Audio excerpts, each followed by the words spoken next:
Hello' everyone, আজিৰ ব্ৰেকফাষ্টটো এনেকৈ কৰিব লগা হ'ল চিৰা আৰু নাৰিকল চুকাৰে, কাৰণ আজি মোৰ হাতত একদমেই টাইম নাই।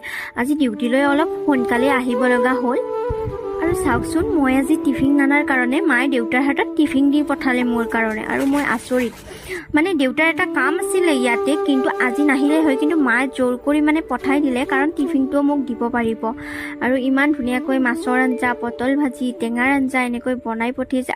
আৰু এইবোৰ ডিউটিত খাবলৈ পালে আৰু কি লাগে। মই ধুনীয়াকৈ খাই ল'লোঁ, আৰু এইটো দিনটো স্পেচিয়েল মমেণ্ট মোৰ কাৰণে।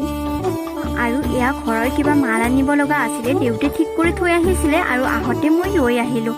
তাৰপিছত ঘৰত আহি ফ্ৰেছ হৈ এয়া কুৰকুৰি খালোঁ। আৰু এনেকৈ চাহত বিস্কুট ডুবাই ডুবাই কোনে খায়। আৰু চাহ পানী খাই উঠাৰ পিছত ভাইটিয়ে পপকৰ্ণ ভাজিলে, পপকৰ্ণো খাই ল'লোঁ। তাৰপিছত এনেকৈ ৰাতিৰ ভাত সাজা খাই আজিৰ দিনটো এনেকৈ সামৰিলোঁ। তেতিয়াহ'লে